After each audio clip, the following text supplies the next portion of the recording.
मोक्षवासी दीना बापू की मोक्ष तिथि के उपलक्ष्य में ये 2 दिवसीय सत्संग का आयोजन इस कोला गांव में रखा गया है। आज उत्सव का समय है, महाप्रसाद का समय है। कल रात इसी जगह पर सतगुरु महाराज के मेहर के अंग पर हमारे वासुदेव जी बापू के द्वारा बहुत बढ़िया सत्संग चर्चा हुई। आइए गुरु महाराज के गहरे ज्ञान के रहस्य को समझने का प्रयास करेंगे। संतों का ज्ञान समझना इतना आसान नहीं है, क्योंकि कहीं कहीं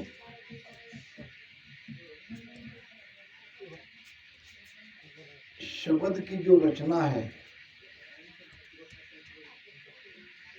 वो भाव को हम नहीं समझ सकते। साखी तो हम बोल लेंगे, मगर उनके पीछे गुरु महाराज का क्या भाव है यह समझना बड़ा कठिन है। उसी को समझाने का प्रयास करना, इसी का नाम सत्संग है। कबीर साहब फरमाते हैं, ध्रुव ने ओढ़ी प्रहलाद ने ओढ़ी, सुखदेव मैली की, दास कबीरा ऐसी ओढ़ी जू की त्यों धर दीनी, चादरिया झीनी रंग झीनी। किस चादर की बात हो रही है, किसे धोने की बात हो रही है? आज तक इस चादर को किस किसने धोने का प्रयास किया, ये कबीर साहब बता रहे हैं। चादर तो है ये चोला, चादर है ये मनुष्य शरीर। अब मनुष्य शरीर के अंदर जो जीवात्मा है, ये जीवात्मा को मैल लगा है कर्म का। ये आत्मा जीव भाव में आकर मलिन हो गई है, ये मन और इंद्रिया के साथ कर्म के कारण। इस शरीर रूपी चादर का और उसको धोने का प्रयास ध्रुव जी ने किया, प्रमाण दिया है। 5 वर्ष का बालक ध्रुव माता कुमाता के कहने से जब वो अपने पिता के गोद में बैठे थे तो कुमाता ने लात मार के उसको अपने पिता के गोद से उठने के लिए मजबूर किया। रोता रोता अपनी सगी माँ के पास आया। सगी माँ ने कहा, बेटा ऐसी जगह तुम पहुंचो जहां तुम्हें कोई उठा न पाए। और छोटे से बालक ने भक्ति करी, भजन किया। मोक्ष तो नहीं हुआ, मगर अड़ल पद मिल गया। ऐसा पद उसे मिला कि जहां से कोई उसे उठा न पाए, क्योंकि उसने भक्ति उसी के लिए की थी। ध्रुव ने ओढ़ी, प्रहलाद ने ओढ़ी। भक्त प्रहलाद ने भी भक्ति करी परमात्मा की। परमात्मा स्वयं भगवान विष्णु नरसिंह अवतार लेके उनके दुख को दूर किया। तो प्रहलाद जी ने भी भक्ति करी, ध्रुव जी ने की भक्ति करी, सुखदेव जी ने भी भक्ति करी,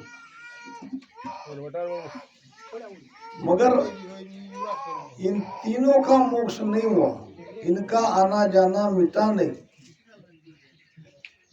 दास कबीरा ऐसी ओढ़ी जू की त्यों धर दी। कबीर साहब कहते हैं कि मैंने इस शरीर रूपी चादर को हाथ भी नहीं लगाया, उसे वैसे ही रहने दिया, अपना काम कर लिया। इस चादर से, इस शरीर से, इस शरीर के गुणधर्म से मन बुद्धि चित्त अहंकार, 5 तत्व, 25 प्रकृति, 5 ज्ञानेंद्रिय, 5 कर्मेंद्रिया, इन सबसे मैं जीते जी अलग हो गया। यानी इसको छुआ तक नहीं, इससे अलग हो गया। बस यही ज्ञान गुरु महाराज ने हमें दिया है कि जीते जी परम मोक्ष की प्राप्ति करना किसे कहते हैं।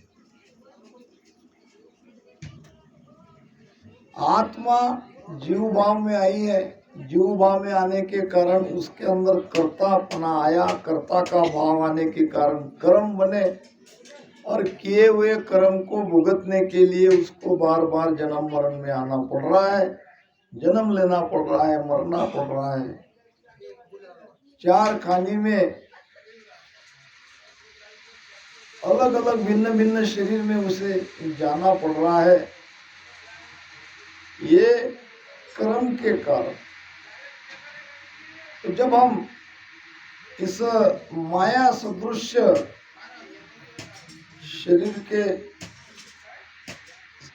शरीर से अलग हो जाएंगे तो ये जू की त्यों कर देने वाली बात यहाँ भी आई है। शरीर का हमें भजन के लिए उपयोग करना है, और इन सभी 5 तत्वों से, 25 प्रकृति से, 5 विषयों से, 5 ज्ञानेंद्रिया, 5 कर्मेंद्रिया, मन बुद्धि चित्त अहंकार और कर्म से जीते जी अलग हो जाना है। फिर हम जाएंगे कहाँ? तो हम हमारे ही स्वरूप में जाएंगे, और यही है सत्स्वरूप आनंद पद।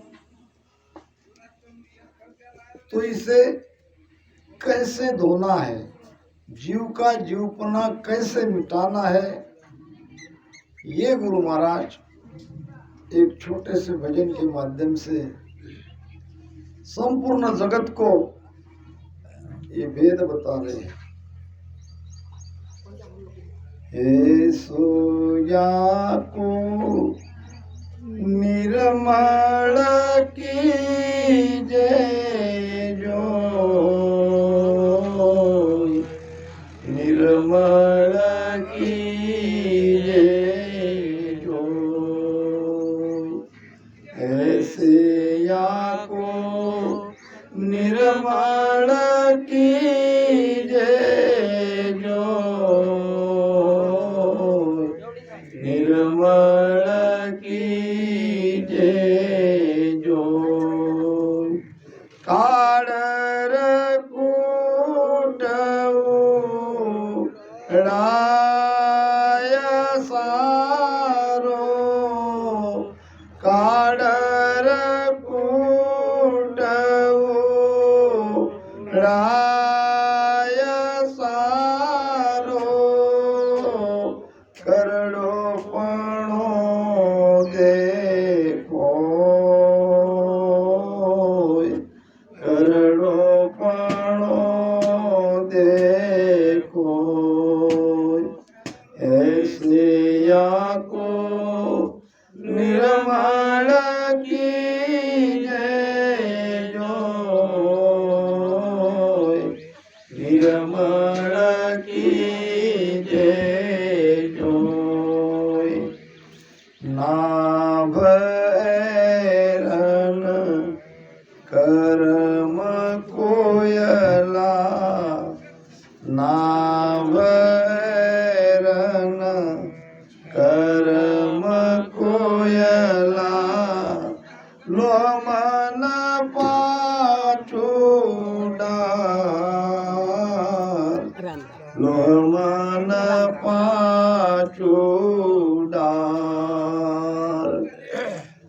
सांस ओ सांस की दवन दवे रे, सांस ओ सांस की दवन दवे रे, ज्ञान तोड़ा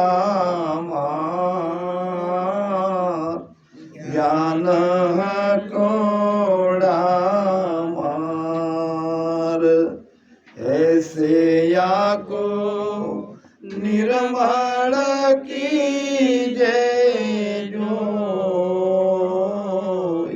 निर्मल कीजे जो, काडर कूटऊ राय सारो, काडर कूटऊ राय सारो, करड़ो पणो देखो,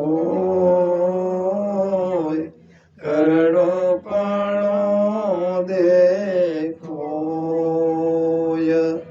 ऐसे या को निर्मल कीजे जो, निर्मल कीजे जो, सूरत संडासी में पकड़ पाछू, सूरत संडासी में पकड़ पाछू, नाम गान सिरबाय, नाम गान सिरबाय, एरन मुख में चोट पड़न दे, एरन मुख में चोट पड़न दे, राच बणे जूमाय, राच बणे जूमाय, ऐसे या को निर्मल कीजे जाय, निर्मल कीजे जाय, काडर कूटऊ राय सारो, काडर कूटऊ राय सारो, करड़ो पणो देखो, करड़ो पणो देखो, ऐसे या को निर्मल कीजे जो, निर्मल कीजे जो, पाछा कुए ककर सरिये, पाछा कुए ककर सरिये, बीच मारा को सान, बीच मारा को सान, के सुख देव जी 64 जो गण, के सुख देव जी 64 जो गण, बिन बंधने लो मान, बिन बंधने लो मान, ऐसे या को निर्मल कीजे जो, निर्मल कीजे जो, काडर कूटवो डाय सारो काडर कूटवो डाय सारो करड़ो पणो देखो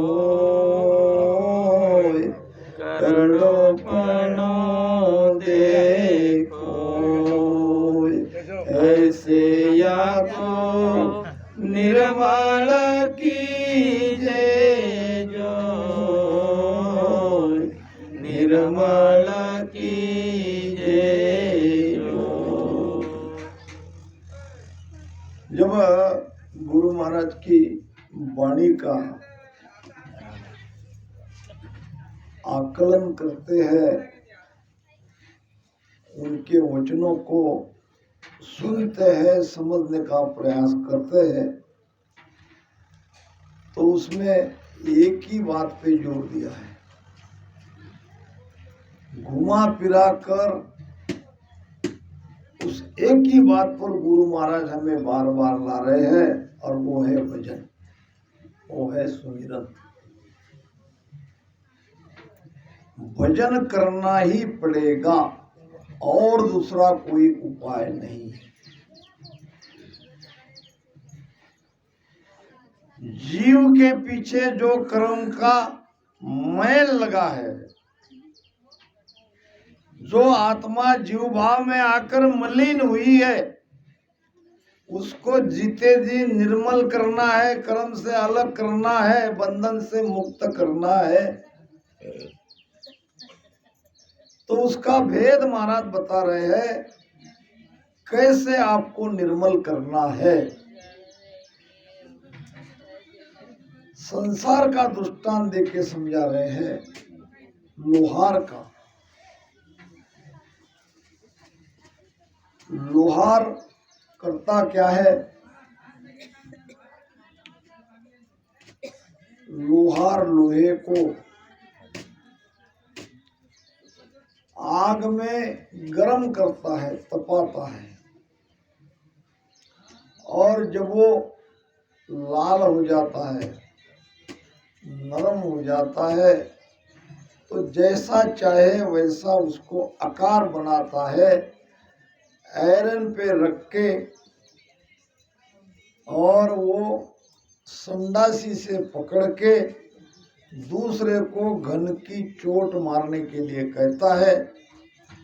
जहां जहां जरूरत है वहां वहां घन का प्रहार करने लगाता है, और फिर उसे देखता है कि उसके अंदर का मैल जाके उसको धार आई कि नहीं, जैसा बनाना चाहता है वैसा वो बना कि नहीं। अगर उसमें कसर रही तो दोबारा वही कोशिश करता है, वही प्रयास करता है, और जब पूरी तरह से संतुष्ट हो जाता है तो जिसकी वो वस्तु थी उसको वो दे देता है, और वस्तु का मालिक भी प्रसन्न होके उसका पैसा देके, मजूरी देके ले जाता है। ये तो हम गांव गांव में, देहात में देखते आए हैं, अब तो बहुत कम रहे है, ऐसी बात नहीं। तो यही उपाय, यानी इस तरह से हमको हमारी जीवात्मा को धोना है, उसके कर्म के मैल को निकालना है, उसको साफ सुथरी करनी है, क्योंकि वो बंधन में बंधी हुई है।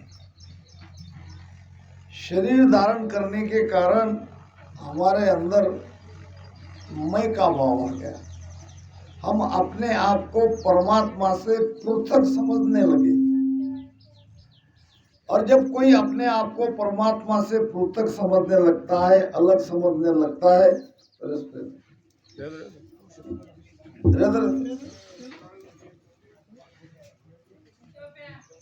तो कर्ता का भाव आने से कर्म होता ही है, जैसा कि प्रारंभ में बताया। तो कर्म से अलग होना है, कर्म से अलग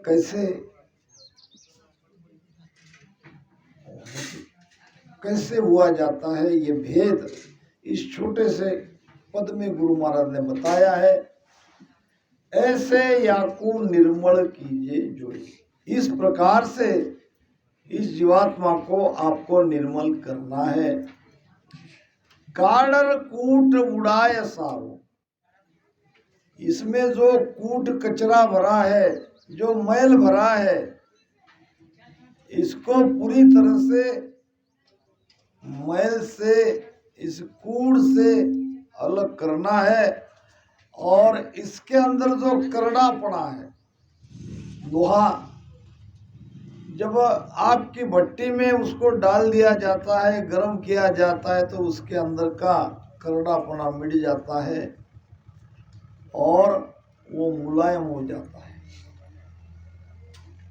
तो भजन की भट्टी में अपने आप को डालो, अपने भीतर का करड़ापना यानी मैं का भाव, अहंकार पूरी तरह से मिट जाएगा। माता कौशल्या ने भगवान राम को पूछा, जब लंका में रावण का वध करके भगवान श्री राम अयोध्या आए, तो सारी नगरी उनको देखने के लिए, उनके स्वागत के लिए सुबह से ही इंतजार कर रही थी। जब आए, माता कौशल्या के दर्शन किए, पैर छुए, तो माता कौशल्या ने पूछा, क्या रावण को आपने ही मारा? भगवान श्री राम ने कहा, माताजी, महान बलशाली, 4 वेदों का ज्ञाता, प्रगांड पंडित, ऐसे महाबलशाली रावण को मैंने मारा। किसने मारा? मैंने। इसके भाव को समझो। भगवान राम अपने ऊपर नहीं ले रहे, रावण को मारा ये बात तो हकीकत है, फिर भी कह क्या रहे हैं, रावण के अंदर मैं था, रावण के अंदर अहंकार था, प्रचंड बलशाली था, विद्वान था, 4 वेद का ज्ञाता था, जो चाहे वो कर सकने का सामर्थ्य उसके अंदर था, फिर भी केवल अहंकार के अंदर रावण का वध हुआ, रावण मारा गया।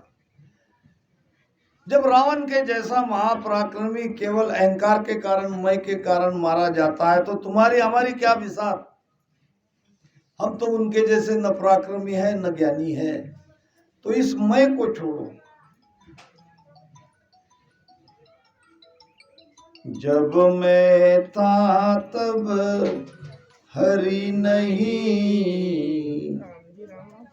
अब हरि है मैं नहीं। प्रेम गली अति साकरी, जामे दो न समाय राम जी, जामे दो न समाय। महापुरुष कबीर साहब फरमाते हैं, जब मैं था तब हरि नहीं, यानी जब तक हमारे अंदर अहंकार है, अहंकार से बचो। अहंकार अगर है, यानी कहीं से भी हमको आपको लगता है कि ये सब मैंने किया, मैं ध्यानी हूँ, मैं ज्ञानी हूँ, मैं संत हूँ, मेरे जैसा दूसरा कोई नहीं है, ये बातें हमारे भीतर आने लगे तो सावधान हो जाओ। झिड़ी माया ने आपको पकड़ लिया है, आपके अंदर अहंकार का प्रवेश हुआ है। अहंकार किसका नहीं रहा, किसी का नहीं रहा। अहंकार से कोई बचे नहीं, जो अहंकार से बचे वो संत बन गए। जब मैं था, यानी मेरे अंदर अहंकार था, तब तक मुझे परमात्मा नहीं मिले। अब हरि है, मैं नहीं। अब परमात्मा को मैंने पा लिया तो मेरे अंदर का मैंपना पूरा मिट गया। मैं कहीं से भी नहीं रहा। मैं को मारना ही जीते जी मरना है। नहीं तो वैसे तो हम चलते हैं, फिरते हैं, खाते हैं, पीते हैं, संसार का, जगत का सारा कार्य कर रहे हैं, फिर भी मोक्ष में कैसे जाते हैं? ये मैं को मार के। अब हरि है मैं नहीं, प्रेम गली अति साकरी जामे दो दसम। ये प्रेम का मार्ग है, ये बड़ा झीना है, बड़ा छोटा है, इसमें दो को जगह नहीं है। सर्वानंद नाम का बहुत बड़ा विद्वान था, 4 वेद का ज्ञाता, और उस जमाने में शास्त्रार्थ होता था। शास्त्रार्थ यानी क्या? ज्ञान से आप कोई सवाल पूछो, जवाब दूसरा देगा, फिर ये सवाल करेगा, जवाब वो देगा। ऐसे सवाल जवाब शास्त्रों के माध्यम से होता था ज्ञानियों में। तो ये सर्वानंद भी उस समय के ज्ञानियों के साथ शास्त्रार्थ करता था। अब शास्त्रार्थ में सर्वानंद को आज तक कोई भी ज्ञानी हरा नहीं पाया। सबको वो परास्त कर चुका था। जगत में उसका डंका बजा था। काशी से 40 कोस दूर उसका गांव था, और बड़े बड़े विद्वान सर्वानंद से शास्त्रार्थ करने के लिए डरते थे, धूसते थे, क्योंकि हारने के बाद हारने वाले के पास जो भी पुराण है, ग्रंथ है, या जो भी कुछ साहित्य है, वो सब ले लेता सर्वानंद। ऐसे उस समय के ज्ञानियों को, कई ज्ञानियों को उसने हराया। 40 बैल के ऊपर ये शास्त्र की किताबें उसने लाद के रखी थी। 40 बैल को लेके किसी से शस्त्रार्थ करने के लिए जाता था। 40 बैल को उसके पीठ पे वो किताबें, और आगे आगे सर्वानंद पीछे पीछे यह शस्त्रार्थ की किताबें। देखते ही लोग को डर लगता था कि इतने ज्ञानियों को इसने हराया, और हमारे साथ इसका, हम कैसे इसकी बराबरी कर सकते हैं? पहले ही हार मान लेते, डर जाते थे। अब सर्वानंद ने अपना नाम बदल कर दिया, चेंज कर दिया। उसने अपना नाम रखा सर्वजीत। सर्वजीत यानी क्या? सभी को जीतने वाला। लेकिन परेशानी उसे तब होती थी जब वो अपने घर पे माता के पास जाता था। जब जब माता के पैर छुए, जब जब माता से वार्तालाप करी, माता ने उसको सर्वानंद नाम से ही पुकार दिया। अब सर्वजीत माता को कहने लगा, माता जी, सारा जगत मुझे सर्वजीत के नाम से जानता है, मेरा लोहा सबने माना है, मैं बहुत बड़ा विद्वान हूँ, मैं बहुत बड़ा ज्ञानी हूँ, ऐसे ही तो मेरा नाम लोगों ने सर्वजीत नहीं रखा है, और आप मुझे सर्वानंद कह के पुकारती हो, ये ठीक नहीं है। माता तो माता रहती है। माता कबीर साहब की शिष्या थी, ज्ञानी थी। माता ने समझ लिया मेरा बेटा ज्ञानी जरूर है, मगर इसके अंदर अहंकार है, ज्ञान का अहंकार है।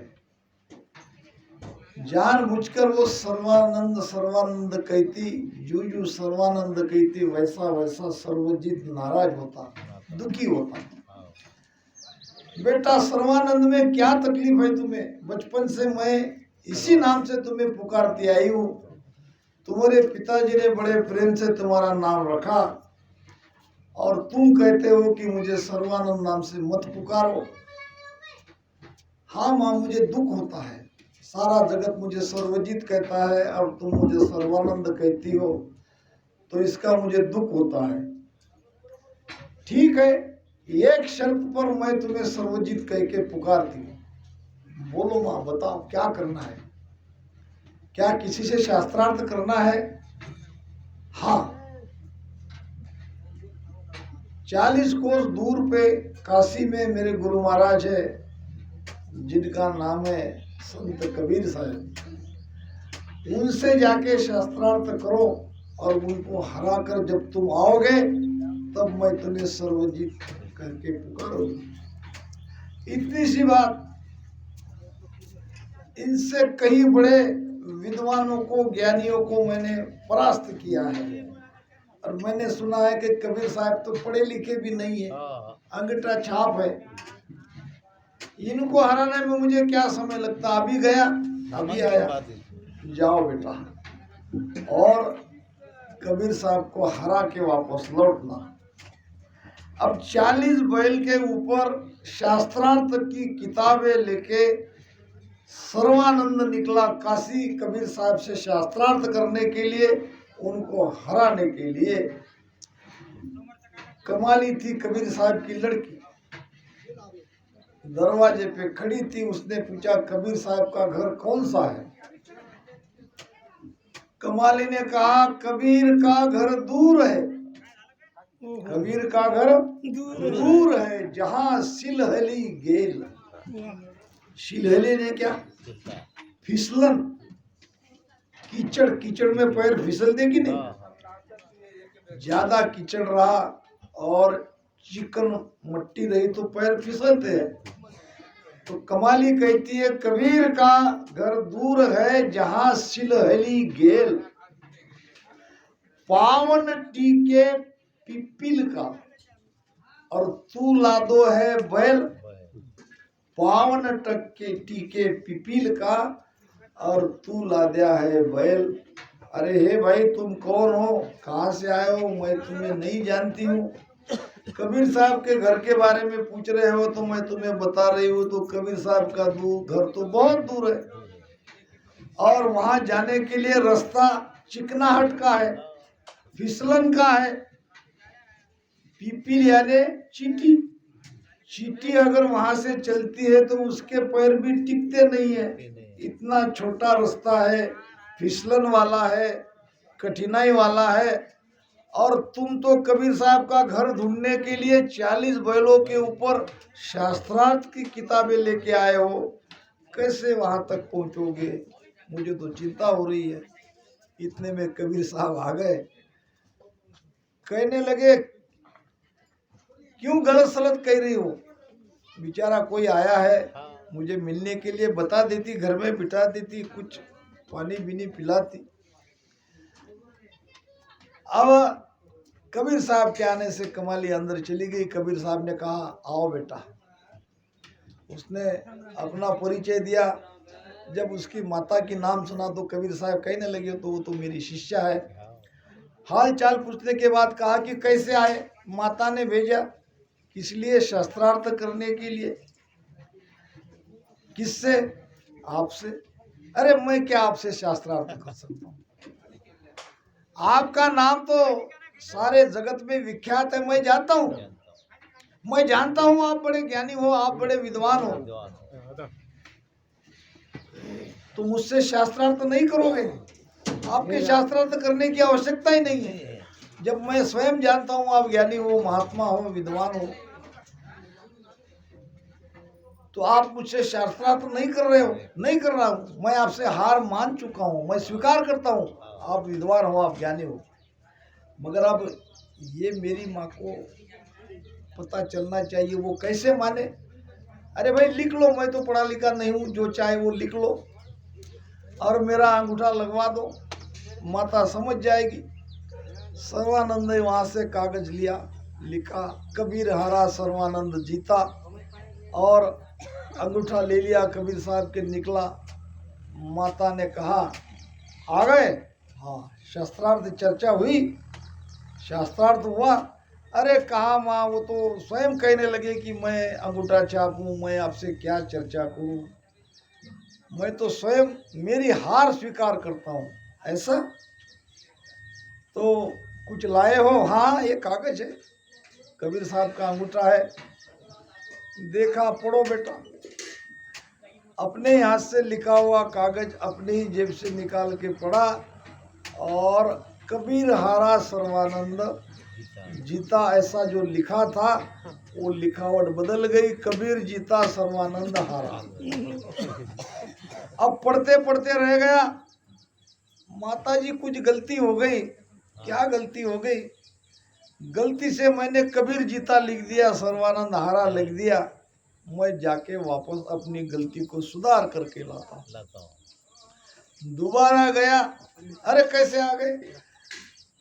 वो लिखना थोड़ा गलत हो गया, मैंने आपको जीता लिख दिया, हो सकता है। तो ठीक है, ठीक से लिखो।